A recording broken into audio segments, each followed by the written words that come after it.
sin debate al interior de la Comisión de Garantías Constitucionales que investigó la relación del presidente Guillermo Lasso en los denominados Pandora Papers. Se aprobó un informe de mayoría que considera que el presidente de la República incumplió con la ley que prohíbe a candidatos y funcionarios públicos tener inversiones en paraísos fiscales y lo cataloga de grave crisis política, conmoción e inobservancia del mandato popular. Y sin sustento normativo, se pretende que el presidente acuda a la Asamblea para que entregue información y responda a las preguntas de los legisladores. Vamos a hablar sobre ese tema y también sobre asuntos económicos a propósito del proyecto urgente remitido por el gobierno con Pavel Muñoz, asambleísta de UNES por Pichincha e integrante de la Comisión de Régimen Económico. Pavel, buenos días, bienvenido a Contacto Directo. Lenin, buenos días, un saludo cordial a la ciudadanía. A propósito del informe de la Comisión de Garantías Constitucionales, la ministra de Gobierno, Alexandra Vela, ha señalado lo siguiente. Lo invito a escucharlo nuevamente. Esto es una conspiración abierta y señalo específicamente a Rafael Correa y a los representantes y asambleístas de UNES. Este es un objetivo que tienen como objetivo político y no creo que eso se vaya a detener. Únicamente con el objetivo de conseguir liberar a un expresidente prófugo de la justicia e impedir que sean llevados a la cárcel todos aquellos que han contribuido a la profunda crisis de corrupción en la cual se encuentra en este momento el país. Horas antes, Rafael Correa señaló en sus redes sociales que se debería aplicar el numeral segundo del artículo 130 de la Constitución que señala que la Asamblea Nacional podrá destituir al presidente de la República por grave conmoción política y conmoción interna. Y en UNES, que son orgánicos con el pensamiento del líder, entendemos que todos están de acuerdo. Le pregunto entonces, Pavel, ¿usted quiere destituir a Guillermo Lasso? Mire, Lenin, lo primero que debo decir respecto a la declaración de la ministra, y me parece que termina siendo la estrategia del gobierno, es que es ridícula. Es una declaración ridícula porque no puede haber una conspiración abierta cuando esta es una investigación que se trata dentro de la Asamblea Nacional. Sería la conspiración más democrática que yo conozco. ¿Cómo es posible, Lenin, que se quiera desconocer que aquí lo que se está desarrollando es un proceso de investigación en quien debe hacer investigación política, como es la Asamblea Nacional, en aplicación de su competencia constitucional de fiscalizar? Recordemos que hay al menos 3 elementos claros, Lenin. Uno, unos antecedentes. Ese antecedente es incontrastable. 600 medios de comunicación en el mundo vinculan al presidente de la República con la que han llamado la trama de los Pandora Papers. Antecedente incontrastable. Segundo, creo que todos debemos tener claridad y consenso nacional sobre las preguntas, Lenin, sobre las preguntas. ¿Cuáles son esas preguntas? ¿Hubo o no hubo en algún momento evasión? ¿Hubo o no hubo ilusión? ¿Hubo o no hubo perjurio? ¿Hubo o no hubo testaferrismo? ¿Se violentó o no se violentó la ley del pacto ético? Esas preguntas me parece que están claramente puestas en la mesa de parte de los ecuatorianos. Y el último elemento, las respuestas deberían venir de parte del presidente de la República con algunos elementos. Primero, asistiendo a la Asamblea Nacional. Un presidente que dice que sí quiere asistir y que después no asiste a la Asamblea Nacional no permite contestar con claridad esas respuestas, esas preguntas y darle al país respuestas. ¿Y si no tienen una respuesta clara para esas preguntas, que sin duda son importantes, cómo es que andan buscando qué artículo se ajusta para destituir al presidente? Segundo, Lenin, hay autoridades que deberían comparecer a la Asamblea Nacional y no lo hicieron. ¿Por qué no van a entregar la información cuando el presidente además ha hecho públicas sus declaraciones de levantar, por ejemplo, el sigilo bancario sobre sus cuentas para que se pueda conocer? Efectivamente se deshizo de esas inversiones offshore. Bueno, entonces, ¿cuánto es lo que se tributó por la venta de esas inversiones o cuánto es lo que se tributó por la donación, el haber heredado esas inversiones? Y esto no ha sido contestado. Y, Lenin, entendamos claramente el procedimiento parlamentario. ¿Por qué? Porque el gobierno nacional decía, por ejemplo, que una comisión ad hoc, falso, no es una comisión ad hoc. Justamente para no crear una comisión ad hoc es que el Pleno de la Asamblea Nacional, el Pleno, Lenin, no una fuerza política ni dos, el Pleno de la Asamblea Nacional, con 104 votos de 137 asambleístas, determinó que se deriva la investigación a una comisión, la de Derechos Humanos y Garantías Constitucionales. Esa comisión, una vez que ha terminado el informe, le vuelve a elevar al Pleno de la Asamblea Nacional para que debata. Así que cuando usted señala, por ejemplo, el tema de cómo es que buscan, qué es lo que quieren hacer, esto es claro también, Lenin, el procedimiento. Subirá al Pleno de la Asamblea Nacional, se debatirá esas recomendaciones, se verá cuáles se acoge y lo más importante, Lenin, se le insistirá al presidente de la República, al menos esa es nuestra posición, insistirle al presidente de la República que asista a la Asamblea Nacional. La Asamblea Nacional no es simplemente, digamos, la sumatoria de 137 asambleístas. La Asamblea Nacional representa al pueblo ecuatoriano y el presidente, con documentos en la mano, deberá decir al pueblo ecuatoriano: si me deshice de esas inversiones en tal año, hice estas inversiones, pagué tales tributos, porque aquí no está en duda si el presidente ha pagado o no ha pagado sus tributos. Eso no está en duda.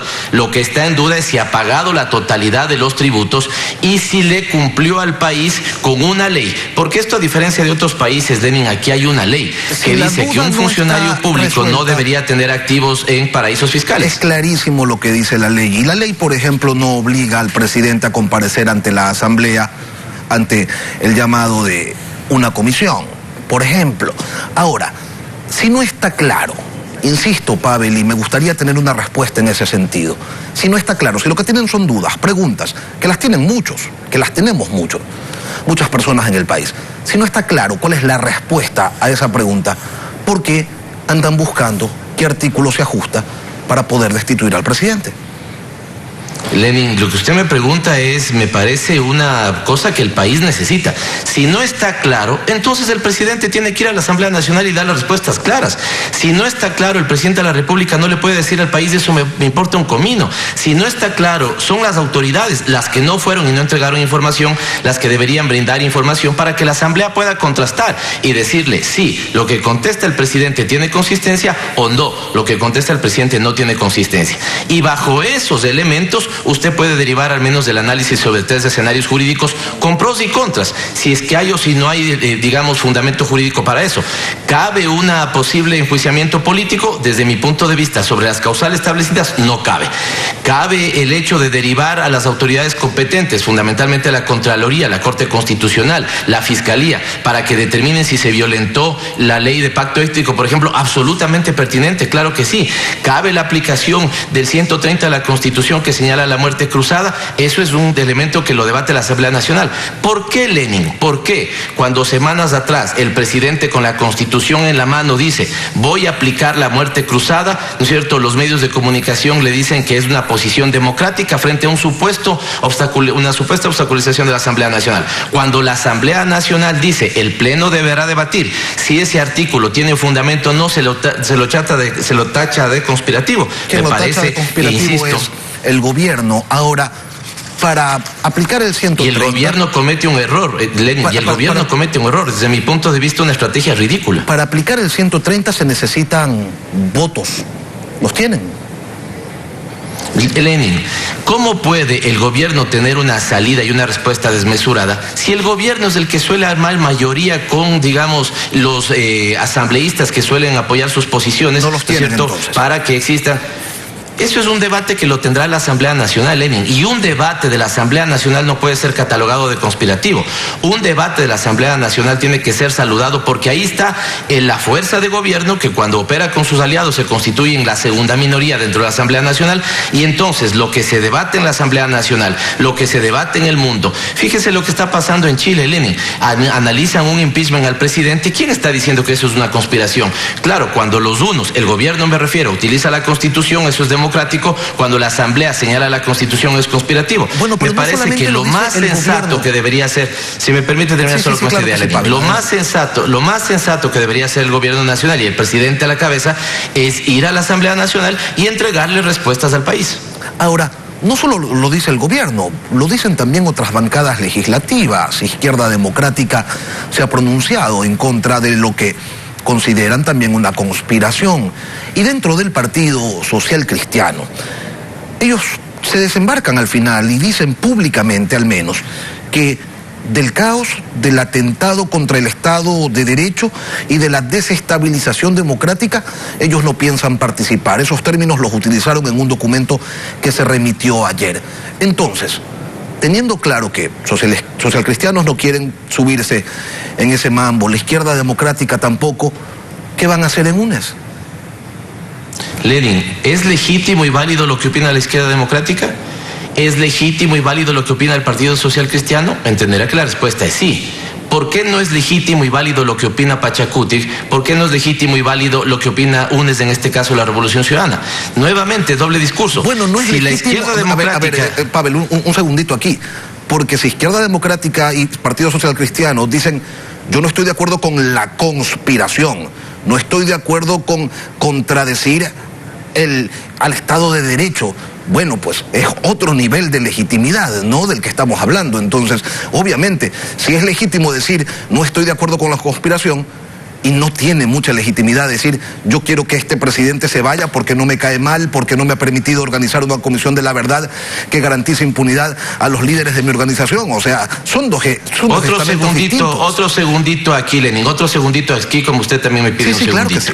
En primer lugar, ¿quién plantea que el presidente se vaya porque nos cae mal? ¿A quién le cae mal el presidente? A mí me resulta irrelevante si al país le cae bien o le cae mal el presidente de la República. Me resulta fundamental si el presidente violentó una ley de la República. Eso sí, cuando yo le digo entonces que el Partido Social Cristiano puede opinar una cosa, la izquierda democrática puede opinar otra cosa, lo cual me parece válido, legítimo y democrático, lo que le señalo a ustedes por qué entonces cuando hay una posición política, jurídica, digamos una posición legislativa de parte de otra bancada como la de UNES o la del Partido Social Cristiano, esas se tildan de conspirativas. Yo estoy totalmente de acuerdo con el Partido Social Cristiano y la izquierda democrática. Si aquí nadie quiere hacerle un juego a la conspiración, insisto, en este sentido me parece que esto tiene tres claros elementos y esos tienen que desarrollarlos en el país. Antecedentes claros. Cuando las investigaciones son para el un lado, son bien señaladas. Cuando son para el presidente de la República, se denostan. 600 periodistas a nivel mundial determinan esto. Segundo, preguntas claras. ¿Hubo o no hubo lo que hemos señalado? Evasión, elusión, testaferrismo, perjurio, violación a la ley del pacto ético. Las respuestas a esas preguntas pueden tener distintas apreciaciones.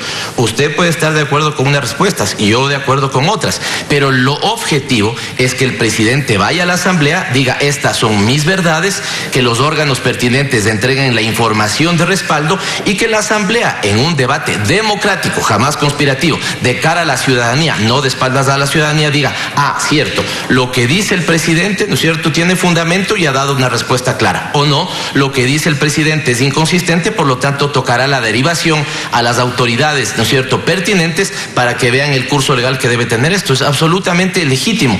Tacharlo de conspirativo, desde mi punto de vista, por parte de la estrategia del gobierno, termina siendo ridículo. Legítimo, pero quizás maniqueo, ¿no? Porque en su momento, su organización política, que tenía otro nombre en aquel entonces, tachó de ilegítimo y desconocía la investigación de la misma organización periodística cuando se trató los Panama Papers. Pero bueno, sus razones tendrán. Ahora, el tiempo se nos viene en contra, lamentablemente, Pavel, y yo sí quisiera un criterio suyo en relación a la reforma tributaria con el carácter de urgente que remitió el Ejecutivo, planteando impuestos temporales al patrimonio, práctica a la que se echa a mano siempre que hay una crisis, y en esta ocasión el argumento o la excusa es la pandemia, y también se propone ampliar la base tributaria a través de la eliminación de exenciones.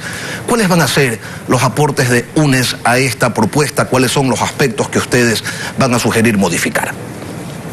Lenin, solo para que no quede suelto el punto anterior, cuando salió el tema de Panama Papers y el tema de los Pandora Papers, nuestra posición siempre ha sido la misma, que hoy incluso en el G20 tiene que ser debatida. Los paraísos fiscales, las guaridas fiscales le hacen mal al mundo, no solamente al Ecuador, y por eso se planteó una consulta popular que fue votada favorablemente para los ecuatorianos, para decirles, quienes tienen su riqueza y quieren dejarla fuera, háganlo, pero no se presten a funcionarios públicos. Si quieren ser funcionarios públicos, no tengan activos en el exterior, así que la posición ha sido la misma. Lenin, respecto a la pregunta sobre la ley económica urgente que plantea el presidente, mire, al menos yo he hecho la cuarta revisión entre la anterior y esta, ¿no es cierto?, para encontrar cuáles podrían ser puntos de soporte de la ley, y créame que cada vez me quedo con más dudas. Yo plantearía una primera general, y es que no veo que este proyecto de ley esté dentro de una estrategia económica de recuperación del país. Tanto así que incluso en la proforma presupuestaria usted ve que la estimación del crecimiento para el año 2022 es menor que para la del 2021, y esto es inentendible sabiendo que el 2022 debería ser un año de recuperación económica. económica. Yo distingo al menos 4 grandes grupos en la ley presentada. El primero, el que usted señala, las contribuciones. Para mí el debate sobre esto es por qué hay un tratamiento discriminado. A partir de $1 millón de patrimonio tributan las personas, pero a partir de $5 millones para arriba tributan las empresas. ¿Por qué esa diferencia de $4 millones? Segundo, el paquete de la reforma a impuesto a la renta, con lo cual estamos totalmente en contra, porque eso es un golpe a los bolsillos de la clase media, eliminándoles deducciones y subiendo la tarifa del impuesto a la renta, también digamos los segmentos sobre los que estos operan. Y en tercer lugar, a pesar de que hay un cuarto que puedo estar de acuerdo, que son eliminar lo que se llaman agujeros fiscales para que estos incentivos que no han sido utilizados desaparezcan de la legislatura. El tercero, al que me quería referir, sí me preocupa mucho, porque veo algunos artículos que yo les podría llamar o donde hay conflicto de interés, Lenin. ¿Cómo no puede ser que cuando hablamos, por ejemplo, en el punto anterior de Pandora Papers, ¿no es cierto?, y pudiera existir recursos, el presidente lo ha dicho, por fuera, ahora esos recursos, lejos de ser traídos para apoyar el desarrollo nacional, simplemente quieren ser regularizados? Así que a mí me preocupa mucho lo que está en esa ley. Bueno, lamentablemente, Pavel, hubiéramos querido profundizar un poco